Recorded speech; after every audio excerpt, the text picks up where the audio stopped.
Do you want to paint and weather a nice desert tank? This video is for you.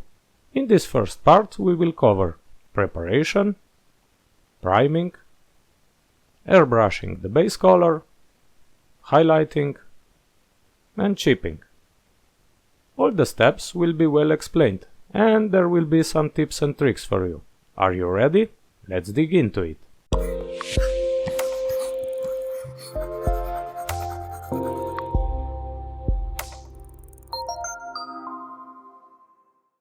What's up, glue sniffers? Long time no see.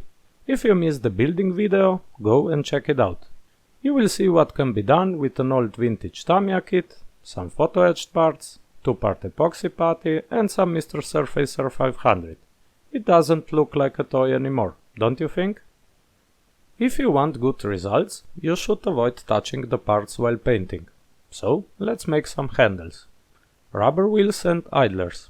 I cut off the tip of a toothpick. Then, I was wrapping masking tape around until the diameter meets the hole on the wheel. The grip should be tight. You should wrap the tape in a conical way. Done. Return rollers. You need medium CA and some accelerator in a tray. Dip the roller in the accelerator, the toothpick without the pick in the glue, and bam! Instant bond. A cocktail stick meets the polycap of the sprocket perfectly, but it is turning around. I blocked it with some masking tape. A piece of balsa with 2 nails was glued in the turret. Again, medium CA is great for this task. And for the chassis, a nice white piece of balsa. Later, I added 2 nails to this handle too. I prepared some pieces of styrofoam for each of the elements. That way, you can handle them easily. Another very important step is cleaning the model before painting. I started by blowing away all the dust and dirt with the airbrush. Just air and high pressure. Now we will wash the model with a clean soft brush and some isopropanol. My tip for you here would be to mark your brushes and use them for one task only. It would not be a good idea to use this brush for pigments, for example. Many modelers use soapy water for cleaning, but in my opinion isopropanol is quicker and until now the results were always good. When you are finished washing, just use the airbrush to dry the part. And when all is done, put the part in a clean plastic container with a cover. More importantly, keep it there all the time except when you have something to do with it. That way, no dust will get on the model. Now, we will start the painting with some primer. This will unify the surface and make the paint adhere to it better. And the primer for our tutorial should be black. Later, I will explain why. I used Ammo one-shot black. Straight from the bottle, 0.4 mm nozzle, pressure around 2 bars, and no problems. I love it. In this step, you should take some time and make sure you cover every single corner of the model. When you think you are done, just take the pieces again and you will find some missing spots. Cover them. And here are the results. Nice, black, totally flat surface. Perfect. It should be dry in 30 minutes, but is always better to leave it dry during the night. Of course, in the plastic covered box. There are many approaches out there to make an interesting paint job. In this video, we will take a look at color modulation. Basically, it's all about painting the model with different shades of the base color. And the easy way is to use a pre-mixed modulation set. Let's take a look in the drawer. I have a German dark yellow set, a Russian 4BO set, and a USA olive drab set. Unfortunately, no Deutsche Afrika Korb set. Now we have 2 options. Go and buy another modulation set, or make our own. The budget is tight. Or better yet, there is no budget at all. So, option number 2 it is. All we need is a nice base color. Gelb-brown from Ammo is perfect. Something to make it darker, and here it is dunkelbraun, and something to make it lighter, and I use white. I made some test mixes and ended up with this one.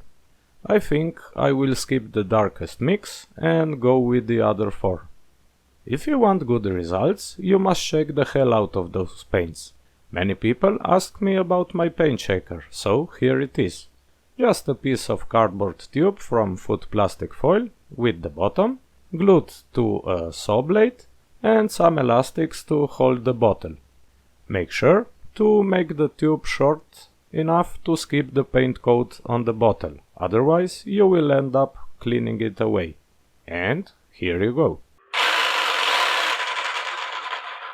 Someone will say to you that those paints are airbrush ready. I will say, airbrush ready my ass, you have to tint them. Now we will make the darker shade. First I used Tamiya acrylic thinner, and the ratio was 2 drops of thinner for every drop of paint. Now you do the math. The nice thing about having a mixing chart is that you can control the mix. This one is too bright. The drops are not always equal. So, another drop of dark paint and 2 drops of thinner, and now... Okay, good enough. It's time for a Slovenian proverb. If Johnny is practicing something, he will know how to do it properly. So, I draw some shapes on a black piece of cardboard for training. I used a 0.2 mm nozzle and took off the crown of my Evolution airbrush. I also lowered the pressure on the compressor to the minimum. And here we go. Try to apply thin coats of paint and leave the shadow areas black. Now you can see why we used black primer. Always compare the pieces between them in order to obtain a similar effect. Remember that this is just the dark shade, so don't exaggerate the coverage. Black lines must be well visible at this stage. Now we will take a look at the turret. I tried to start in the middle of the panels and slowly paint towards the borders. Again, stop before the end, so the black line will still be visible. Same stuff on the main body. Most of the paint should go to the center of the panels. Take your time. It's always good to go sector by sector. If you really like my work, you can check out my Patreon page. I try to make an update every working day, so you get nice exclusive photos and step-by-step explanations. You can ask anything, and basically I will become your personal modeling tutor. We also have a special group on Facebook and a Discord server where you can post your work, and we will be in daily contact. You will also get early ad-free videos whenever it's possible. All this for just a small amount of money. I am happy to welcome 3 new Patreons to the team. Welcome Alexei Wolf Beteta, Jay Bennett and Carl Hillman. Also, a big thank you to all of my previous patrons. You are the best. Now, let's take a look at the results of the first darkest shade. Well, it's not looking bad at all. Maybe the black lines are too strong now, but we will kill them soon, no worries. And here you can see the difference between only the darker shade on the left and the same part with also the base shade applied. I switched to Mr. Leveling Thinner for thinning the paint in this step, just to try it. The ratio was 1 part paint and 3 part thinner, and the results were much better. It's amazing how this thinner works with almost every paint. You can see that now I'm only painting the more exposed parts of the model. Concentrate on only the center of the panels and just soften the stark shadow a little bit. Again, here are some differences. The turret has only the darkest shade on, the main body also has the base shade on. Now let's take care of the turret too. Here you can better see what I'm talking about. And also tell me what do you think about the video quality. I made some changes to the filming approach and I think it's somehow getting better. It wasn't the plan, but the airbrushing is done. I will explain this later. For a nice smooth finish, I airbrushed the entire model with Mr. Leveling Thinner. This should melt the paint a little and you should try it. It works. The plan was to airbrush a highlight shade, but I had to stop because the model was bright enough. I should start with the darkest mix on the chart, which I skipped, but okay, next time. So I made the highlight shade, which was one part of base and one part of white, and we will use it for detail highlighting. Now, you should pick up every single detail of the model. Here, I was picking up the bolts. Here are the clamps on the spare wheel. Every detail that is standing out. Again, some video experiments, so you can see the difference. All the little stuff is shutting out now. Don't be shy and go for it. The effect will be turned out later. You can also use this step to highlight some exposed edges like the hatches on the turret. And here is the result again. Okay, now it's a good time for decals. No clear varnish directly on the paint job. When you see that a decal is moving on the paper in the water, it's time for action. Tamiya decals, cold tap water, it took ages. Okay, not ages, but little less than 10 minutes. First, I applied some microset solution on the spot of the decal. Prepare a larger surface because you don't know exactly where the decal will be. Then, take the decal and put it on a paper towel. That way you get rid of excess water. Now it's time to put the decal in place. A toothpick is not an ideal tool for this because it can tear the decal. You should use a nice pointy cotton swab or a silicone sculpting brush. If it stops moving, just add some water with the brush. When you think it's in place, compare it to the other side. If there is another side, because if there is not another side, there are no problems. I chose those decals because of this big red R. It gives some color to the otherwise boring scheme. When everything is in place, gently tap the decals with a cotton swab. After a few minutes, I passed the decals with microsol solution. This should melt the decals and make them adhere to the rough surface. In my case, it didn't do much. Maybe the solution is old, or there was no need for conforming. Anyway, everything looks good.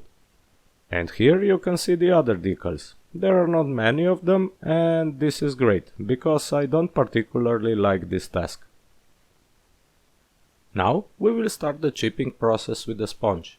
And at least for me, a very important piece of information is what kind of sponge to use. I made a few tests, and this was the winner. I chose a well-known brand because I think you can find exactly this one almost everywhere, or at least I hope so. Cut a 5mm stripe and make a 2 cm piece out of it. Now, tear this piece apart, and you end up with 2 working pieces. Mount one piece on self-holding tweezers and trim the top with scissors. Be sure to clean out all that small black stuff. And here it is. Another important parameter is the paint.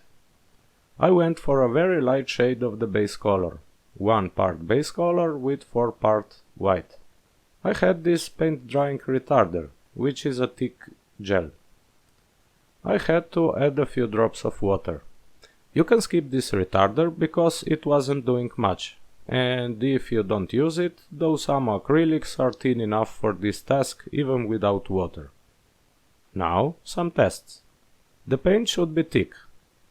Remove most of it on a paper towel. You should find the right pressure on the cardboard. I think we are ready to go. The wheels are a good place to start, because they will be covered in dust. Also, don't worry about the contrast. The chips will be turned off during the next process. I was trying to put the chips in logical places, and to go easy with them, because in the past I often exaggerated the effect. You can see that the process is quite quick, and this sponge is working well. I can say that those are my best light chips so far. The effect may seem exaggerated, but it is mostly the filming setup, because I wanted you to see what I'm doing. And trust me, it's not an easy task with my camera. You should also be thinking about where the next dark chips will go, and in those places you can push this step a little more. The light chips are finished, and we can look at the results. I'm quite happy. Now we will move to the dark chips, and those will represent places where the paint was chipped down to the bare metal. For the dark ones I used two colors, dunkel brown and black. All you need is a dark brown color. I made two mixes. The first was 1 part brown and 2 part black. And the second one was much lighter. Now take the lighter mix and the finest brush you have.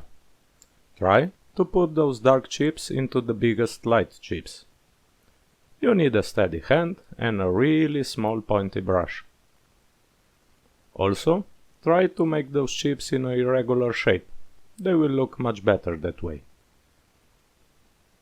On those fenders I made more light chips, so we can also put more of those dark ones on.